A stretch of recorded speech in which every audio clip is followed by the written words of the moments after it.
कल कल बहता जल, ये जल कभी कल हो गया था, गुजरा हुआ कल। सूखी नदी, सूखे नाले, सूखे कुएं, सूखे जोहड़ और सूखे खेत, साथ ही मुरझाए चेहरे, सब कुछ कल हो चुका था।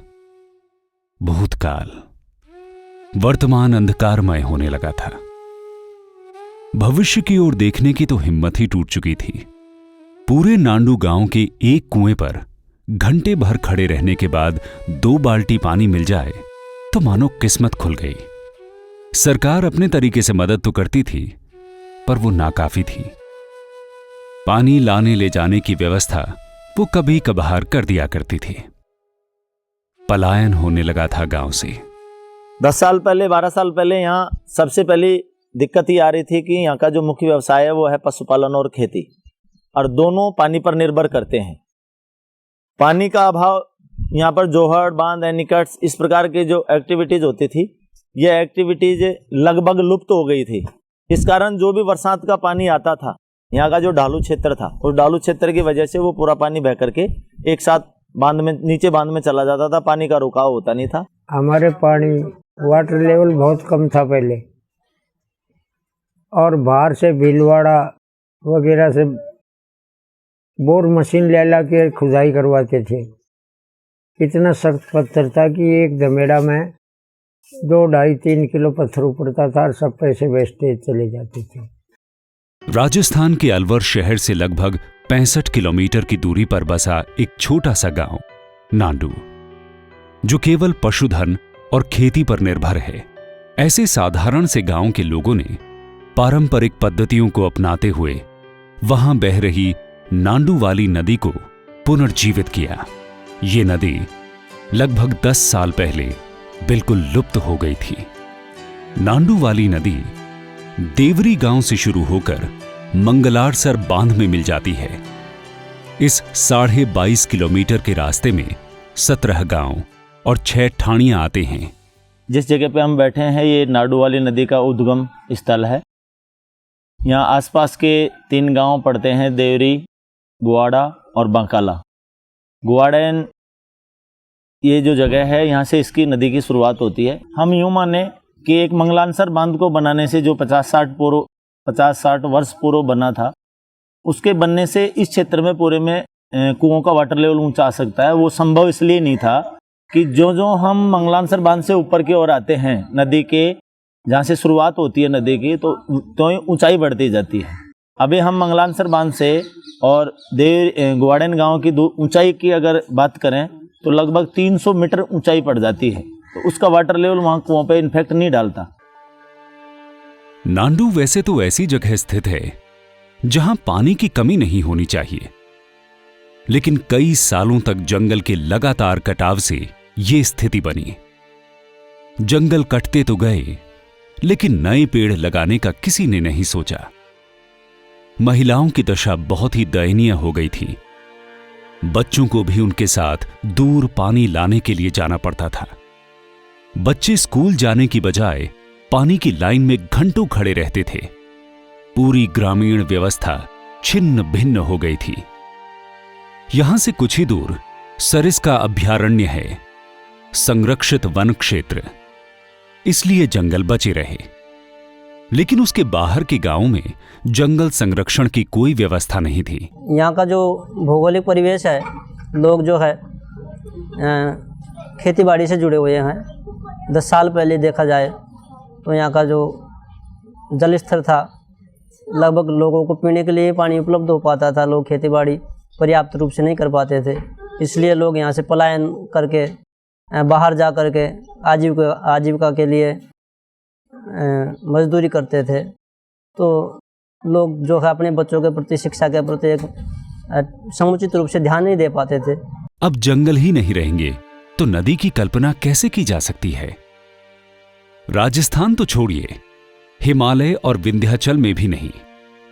नदी को बचाने की जो परंपरागत व्यवस्थाएं थीं, वो पंचज पर आधारित थीं, जैसे देव बनी, रखत बनी, कांकड़ बनी, बीड़, बंजर, दराड़ी प्रथा और चरागाह, धीरे धीरे ये सारी प्रथाएं खत्म होने लगी थीं। नई नई सामाजिक व्यवस्थाएं जन्म लेने लगी। नई सरकारी योजनाओं ने सामाजिक जीवन को अप्रासंगिक बना दिया। लोग व्यक्तिवादी होने लगे थे। परंपरागत धंधे खत्म होने लगे। ऐसे में नदी नाले भी सब सूख गए। दो तरह से पानी मिलता है नदी को। एक तो मानसून का पानी एकदम से मिलता है, 4 महीने हैं, कोई कम भी नहीं है मानसून के लिए अपने यहाँ। चौमासा हरा भरा बादलों से ढका हुआ संसार उस समय होता है। तो मोटे तौर पर एक सरल उदाहरण कहें तो 100 घड़ा पानी ऊपर से गिरा एक दिन, तो उसमें से कोई 60-70 घड़े पानी नदी में जाना चाहिए। बाकी पानी कम ज़्यादा हो सकता है, उसके दोनों किनारे बने तालाबों में रुकना चाहिए। और वो तालाब बनेंगे तो जो 100 घड़ा पानी ऊपर से गिरता है वो फिर से 50-60 उसमें रुकेगा। और जब नदी में मानसून का पानी बीतने लगता है तो फिर वो धीरे धीरे धीरे धीरे धीरे उसमें से टिक टिक टिक टिक करके एक एक 2-2 बूंद बना के एक धारा बनाता है। वो सब हमको दिखता नहीं, कुदरत का सुंदर खेल, प्रकृति माँ का, वो सब फिर वापस नदी में जाता है। और कोई भी नदी साल भर सूखती नहीं है। निराशा के इस वातावरण में गांव के 2 भाइयों ने ही कुछ हिम्मत जुटाई, कुंज बिहारी और सतीश शर्मा। इन्हें प्रेरणा मिली गांधी शांति प्रतिष्ठान के श्री अनुपम मिश्र से और साथ मिला संभाव संस्था का। 1 आया, 2 आए, 3 आए और बस फिर क्या था, पूरा समाज आगे बढ़ता चला गया।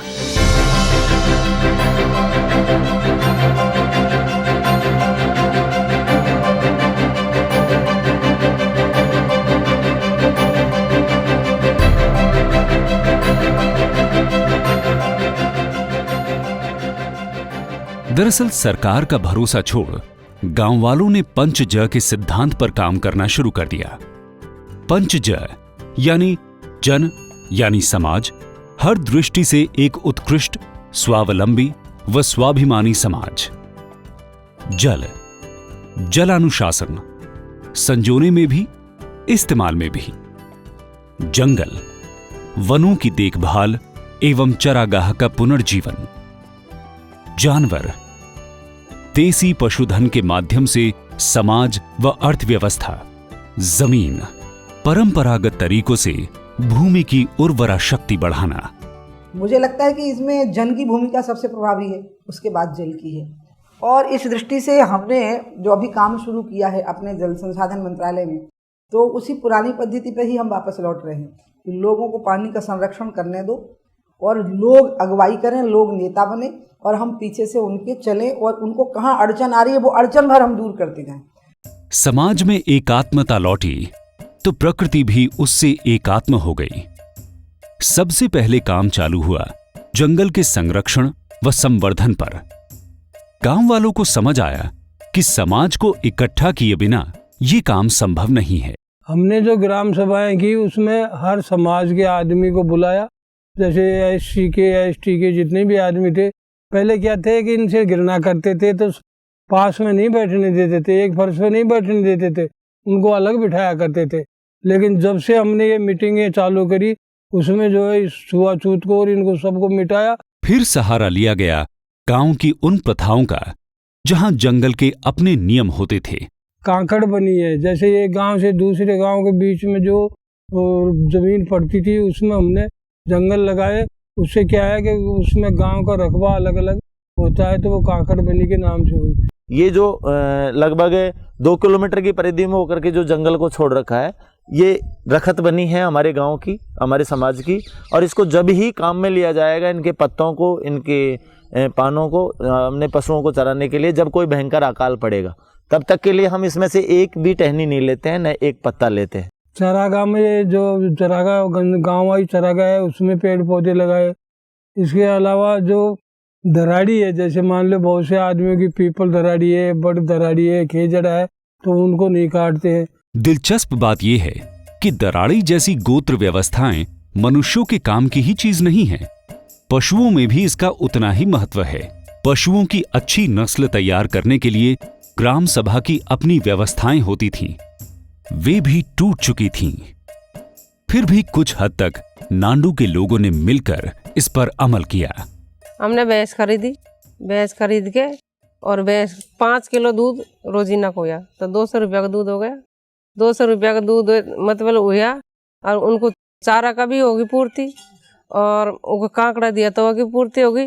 तो हमने एक भैंस से 2 भैंस बना ली, मतलब 2 भैंस बना के तीसरी भी बना ली, तो 10 हुई समूह ने, मतलब 2 3 भैंस बना ली। वही हुआ से चला के खर्चा पानी काट के 5 किलो, कोई 5 किलो भी दियो, कोई ने 5-6 भी दियो, कोई ने मतलब अच्छी तरह से 10 किलो भी हो गए। तो हमारा पूरा भैंस ने ही खर्चा काट दिया। तो भैंस ही मतलब और खरीद ली हमने, 2-3 भैंस खरीद ली।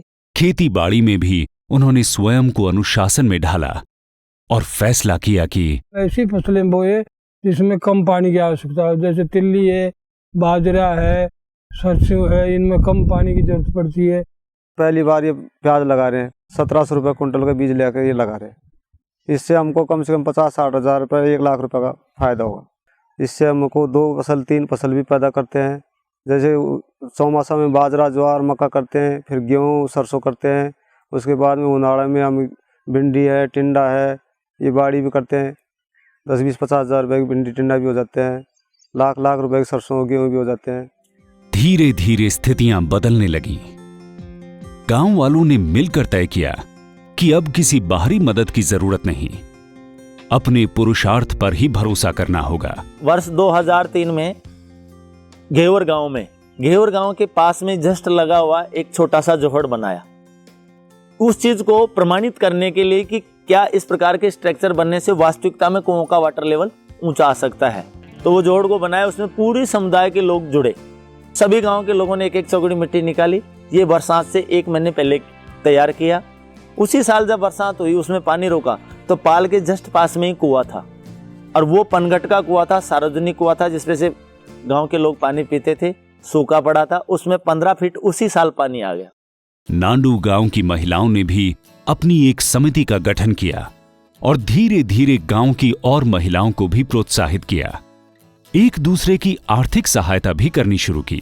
मीटिंग कराता, मीटिंग कर सब भेड़ी कराता, कोई नाचे पैलंगटी लगा देता, और सब में भेड़ी होती गल्ला, बहुत बारी भेड़ी हो करे जन सारी बैठ जा, सारी एक जगह इकट्ठी कर और फिर मीटिंग करे। अब सब महिला होशियार होगी, पहले कोई महिला की बेचारी कोई जाने को नहीं गची भी, और अब महिला सब आपका पीसा हो गयो, आपका खाना भी पीसो है, और महिला की भी बूझ है। पहले कोई महिला को कोई बूझ ही नहीं, और अब महिलाओं की बूझ बहुत होगी। जंगल बचाने के लिए वन सुरक्षा समिति का गठन किया गया। इस समिति ने कुछ नियम बना दिए। पहला नियम बनाया गया कि कोई भी जंगल में खरबाड़ा लेकर नहीं जा सकता। अगर कोई खरबाड़ा लेकर गया है और वो जंगल में पेड़ काट रहा है, तो उसे 101 रुपए का जुर्माना देना होगा।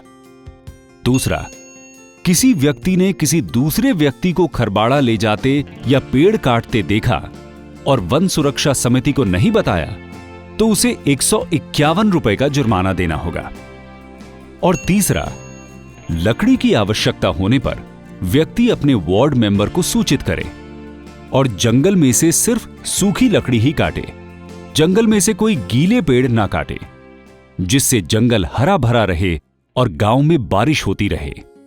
गांव वालों ने संस्था की मदद से नदी को पुनर्जीवित करने की योजना बनाई, बुजुर्गों से सलाह ली, पानी के स्वभाव को समझा, जमीन के ढलान को मापा, आगर क्षेत्र यानी कैचमेंट एरिया में आ रही बाधाओं को दूर करने के लिए आम राय बनाई। तो जहाँ जहाँ पर पानी आता था पहाड़ों का, और जहाँ कम लागत में बंद बनते जोड़ा बन सकता था या निकट बन सकता था, वहाँ पर ये काम हमने चालू कर दिया। तो गांव वालों को श्रमदान लिया और जगह जगह हमने जोड़ वगैरह बनाए, तो उसका पानी ऊपर वाले जोड़े का पानी नीचे वाले में आया, फिर उससे नीचे वाले में आया, फिर उससे नीचे वाले में आया, इस तरह से धीरे धीरे वो बहता हुआ नदी में आया। तो ये नदी जो है सर्जीवन होने लगी। चूंकि पानी के संरक्षण में जंगल का सर्वाधिक महत्व होता है, गांव वासियों ने सभी पुरानी प्रथाओं का कड़ाई से पालन करने के लिए संकल्प लिया। इनका पालन न करने वालों के खिलाफ जुर्माना ही नहीं, बल्कि बिरादरी से बाहर करने जैसे कदम भी उठाने का निश्चय किया। और यही नहीं, भगवान का डर भी दिखाया गया। देवबनी का अर्थ है कि जंगल में ऐसी एक जगह जहाँ पर देवता का स्थान बना करके और उसके 5 बीघा 10 बीघा 15 बीघा गांव के जितना एरिया होता है उसके हिसाब से गांव के लोग उसको चिन्हित करते हैं और उस देवता के नाम से उन वृक्षों का संरक्षण और वह संवर्धन करते रहते हैं। इसमें कोई भी गांव में कितना भी अगर काम पड़े तो कोई भी व्यक्ति इसमें से एक भी लकड़ी नहीं काटेगा और न उनको कोई क्षति पहुंचाएगा। जंगल के बाद इस इलाके में अगर किसी नदी की जीवन रेखा होती है तो वो है जोहड़। ये गांव के लोगों द्वारा बनाया गया वो स्ट्रक्चर है जहां पहाड़ से नीचे आ रहा बारिश का पानी अपनी गति तोड़कर रुकता है। जोहड़ कोई इकलौता ढांचा नहीं होता, इसकी एक श्रृंखला होती है। एक जोहड़ से दूसरे जोहड़ तक जमीन के भीतर व ऊपर पानी बहता है। ये सामने आप देख रहे हैं इस पहाड़ी से शुरू होता है। अब इस पानी को वहां से शुरू होता है तो यहाँ से लेकर के नीचे तक जो नाला है इस पे सर्वप्रथम पानी को कवर किया इस जगह पे। अब ये जोहड़ का पानी बरसात के 3-4 महीने बाद तक रहेगा इसमें। जो अब इसकी नमी जो जारी है अंडरग्राउंड वो नीचे जा रही है, तो इसके बाद में दूसरा जोहड़ ये बना दिया और इसका 4 महीने पानी रहे, 4 से 5 महीने पानी रहेगा। इसके बाद में फिर एक तीसरा जोहड़ बना दिया और ये सब में से उसकी नमी नीचे आ रही है, फिर नीचे की नमी नीचे, फिर दूसरे की नमी नीचे आ रही है, तीसरे की नमी नीचे आ रही है। ये जो नमी का जो बहाव है, शुरू की जो नमी जाती है वो लगभग 2 फीट नीचे रहती है प्रथम जोहड़ की, लेकिन दूसरे जोहड़ की जो नमी जाएगी वो 1 फीट ऊपर आ जाएगी और तीसरे जोहड़ की जो नमी है वो स्वतः ही ऊपर दिखने लगेगी आपको। और तीसरे चौथे जोहड़ में जाके तो ओपन में आपको पानी, झरनों का पानी बहता हुआ दिखाई देगा। लेकिन जोहड़ बना देना ही काफी नहीं है, उनकी मरम्मत भी होते रहना जरूरी है। और ये मरम्मत बहुत ही वैज्ञानिक विधि से होती है। यहाँ पहाड़ों की तालाब जोहड़ मेड़बंदियाँ जो बनाई हुई हैं उनके पहाड़ों की हमेशा मरम्मत होती रहे, इसके लिए समाज ने अपना एक नियम बनाया है। उसमें समाज ने तालाब की पालों के ऊपर ये बबूल के पेड़ चारों तरफ लगे हुए हैं, बबूल के पेड़ लगाए हैं। जो बबूल के पेड़ों से इनकी जो पत्तियां हैं इनको काटने पर अगर एक बबूल की पत्ती आदमी काटेगा बकरियों के चारे के लिए तो उसके बदले में 100 मन मिट्टी जमीन में से खोद करके पाल के जो भराव क्षेत्र है इसमें से खोद के पाल के ऊपर डालेगा, जो इसकी हमेशा मरम्मत होती रहे। जोहड़ के बाद मेड़ बनी। पहाड़ों से बहता पानी अलग अलग रास्तों से होता हुआ खाली पड़ी भूमि पर ठहरता गया। मेड़बंदियाँ एक बाहरी जगह नहीं होती हैं। मेड़बंदी केवल जो खातेदारी की भूमि होती है उसमें मेड़बंदी होती है। खेती की जो ज़मीन होती है, बगैर खेती की असिंचित ज़मीन होती है, उसमें मेड़बंदी होती है। इसके पीछे समाज का एक मानना है कि जो खेत में खाद बीज जो डालते हैं वो बह करके दूसरी जगह नहीं जाए, खेत का पानी खेत में रहे और खेत का खाद बीज और उर्वरक शक्ति है जो खेत में ही रहे। मेड़ बनने से खेतों की नमी बढ़ी, मिट्टी का कटाव रुका, फसलें अच्छी हुई, लोगों का मन गांव में ही रुकने का हुआ, दूसरे धंधे भी फलने फूलने लगे। अब नाच बढ़िया, फसल वसल बढ़िया उबल लग गई। और दूसरा नंबर क्या है आके पैसे की भी आमदनी होगी, भैंस डांडा डोरन के लिए चारा मूठी बढ़िया हो गया, तो अब बढ़िया गुजारा हो रहा है। और अब बर्तन की मार्केट ज़्यादा होगी, जिसके बाद में मैंने देखो ये मकान बना लिया, ये घर बना लिया और ये झोपड़ा उपड़ा सब, ये चादर टीन डाल दी और वैसे टीवी कूलर पंखा फ्रिज सब कुछ है। भैंस हैं 2-3 भैंस हैं, 10-15 बकरी हैं और गाय हैं। नांडू और नदी बहने के कारण पानी की वजह से हमारे पशु दूध अच्छी देते हैं और इसमें हमारे 1800-1900 लीटर के आसपास दूध जा रहा है डेली। और धीरे धीरे लोगों का उत्साह बढ़ता चला गया। पहला एनीकट सतीश ने बनवाया, फिर कुंज बिहारी के साथ नए एनीकट बनवाने का सिलसिला शुरू हुआ। फिर तो ये सिलसिला बढ़ता ही चला गया, पूरा गांव ही इसमें जुट गया। नांडू गांव सिर्फ अपने आसपास के लोगों के लिए ही नहीं बल्कि पूरे देश के लिए प्रेरणा का स्रोत बना। नर्मदा पे हम लोगों के काम की शुरुआत में 2-3 प्रिंसिपल हमने स्थापित किए। एक तो हम मानते हैं कि नदी अपने आप में उद्गम से लगाकर संगम तक, चाहे वो किसी नदी में हो या समुद्र में हो, वो एक यूनिट है और उसको उसी रूप में टोटलिटी में देखना चाहिए, समग्रता से देखना चाहिए। इसलिए इसका नाम भी नर्मदा समग्र है। दूसरा, नदी को हमने कभी वाटर बॉडी नहीं माना। हमने हमेशा कहा है कि नदी एक जीवित इकाई है। जैसे जीवित व्यक्ति के साथ हम व्यवहार करते हैं, वैसा ही व्यवहार नदी के साथ करना चाहिए। और तीसरा यह है कि नदी को साफ करने की फिलॉसफी ये अधूरी सोच का परिणाम है। आप नदी को गंदा मत करिए, नदी खुद अपने आप को साफ कर लेती है। ये बहुत अच्छा विषय है कि नांदू वाली नदी और बाकी नदियों के ऊपर समाज जीवन में काम करने वाले लोगों ने सफलतापूर्वक इन कामों को किया है। यही काम भविष्य में बाकी नदियों पे भी होने लगेगा। जिन्होंने किया है उनको शुभकामना, और जो करने जा रहे हैं उनको मैं अभी से ही धन्यवाद देता हूं कि उन्होंने एक सही दिशा का चयन किया है। नाडू के जो गांव के प्रतिनिधि थे जिन्होंने वो नदी बचाई, नाडू नदी जो बचाई है, वो हमको मिले थे DRI के कार्यक्रम में जब हम गंगा समग्र अभियान में जुड़े हुए थे। इसमें से 2-3 लोग हमारे लिए बहुत बड़े प्रेरणा के स्रोत बने हैं। ये तो अपने आप में इस बात के लिए प्रेरक तत्व है कि भारत की सारी जो नदियाँ विलुप्त हो गई हैं उनको हम कैसे रिवाइव कर सकें। नाडू में और सरस्वती में एक अंतर है कि सरस्वती बहुत नीचे चली गई है और नाडू थोड़े ऊपर थी, तो उसका रिवाइवल आसान हो गया, उसका रिचार्जिंग आसान हो गया। लेकिन इससे एक कॉन्फिडेंस तो आया है कि हम विलुप्त नदियों को फिर से जीवन प्रदान कर सकते हैं।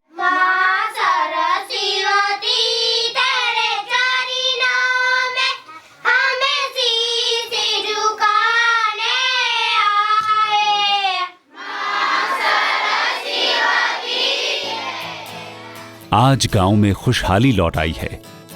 बच्चे स्कूल में पढ़ने जाने लगे हैं। महिलाओं के चेहरे पर भी खुशी लौट आई है। जो पहले की तुलना 2004-05 की तुलना के बजाय आज यहाँ बालिकाएं हैं जो 50% तो छात्र हैं और 50% यहाँ पर छात्राएं हैं। और बालिकाओं का जो परिणाम है यहाँ पर, जो बोर्ड का 10वीं कक्षा का जो रिजल्ट जाता है, बोर्ड का जो परिणाम है वो लगभग 100% जाता है। और बालिकाओं का रुझान है शिक्षा के प्रति वो बहुत ज़्यादा हुआ है। आज मुझे वो जो सुख सुविधाएं प्राप्त हो रही हैं उनसे मैं अच्छे से पढ़ लिख रही हूँ और मुझे कोई ट्यूशन वूशन करने की ज़रूरत नहीं है, क्योंकि मैं खुद भी अपने घर पर अच्छे से पढ़ लेती हूँ। और मैं पहले दूर दूर से पानी लेके आती थी, अब नानू नदी में पानी होने से यहाँ व्यवस्था हो गई, इसलिए अब मेरे बच्चों पर पहले ध्यान नहीं देती थी पढ़ाई पर, और मेरे बच्चे भी अच्छे पढ़ रहे हैं। एक नदी को पुनर्जीवित होता देख दौसा गांव के लोगों के मन में आशा की एक नई किरण जागी। वहां बह रही बाढ़ गंगा का हाल भी कुछ वैसा ही हो गया है जो अब से लगभग 10 साल पहले नांडू वाली नदी का था। दौसा के निवासी घनश्याम शुक्ला ने सतीश शर्मा और कुंज बिहारी के काम से प्रेरित होकर बाढ़ गंगा को पुनर्जीवित करने का बीड़ा उठाया है। अपन जिस जगह खड़े हैं ये बाण गंगा नदी का बीच सेंटर है, जो कि राजस्थान के दौसा जिले में खड़े हैं अपन यहाँ पे। और इस नदी का उद्गम स्थल आमेर बैराट से स्टार्ट होता है और इसको ये यमुना नदी में जाके समावेश हो जाता है इसका। और इस नदी का अपन पुराना इतिहास देखें तो 1998 तक ये नदी अच्छी तरह से बहती थी, सदा 12 महीने बहती थी। 2002 में नदी सूखने के बाद में 2005 से मैं सतीश जी और कुंज बिहारी जी के संपर्क में था। जब उनसे नांडू नदी की चर्चाएं सुनने लगा धीरे धीरे, तो वहाँ जाके मैंने देखा भी धीरे धीरे वहाँ का मेरे को उदाहरण मिला। तो वास्तव में देखे तो आज नांडू नदी सदा 12 महीने बहती मिल रही है। तो उसके बाद में 2007-08 से हमने लगभग इसके ऊपर भी धीरे धीरे संगठनात्मक कार्य चालू किया। हमने गांव में जाना, गांव में लोगों के साथ बैठना, अपन को उनको ले जाके नांडू का उदाहरण दिखाना। तो अब यानी कि हम यहाँ पे कुल मिला के 35 गाँव में को जोड़े हैं अब तक, यानी 2009 से लेके 2014 तक। सरल ढंग से ये किया गया काम हम नाडू नदी में देखते हैं। इसमें सतीश जी और कुंज बिहारी जी जैसे तपस्वी लोगों ने काम किया है, आसपास से सीखा है, कुदरत से सीखा है और फिर से उन्होंने इस नदी को जीवन दिया है। बूंद बूंद से गागर और गागर से सागर भरता है। नांडू वाली नदी की तरह सूख चुकी और नदियों को फिर से जीवित करने की कोशिश करना अपने आप में बड़ी बात है। ये काम संगठित होकर ही किया जा सकता है। इसीलिए तो कहा जाता है संगठन में शक्ति है।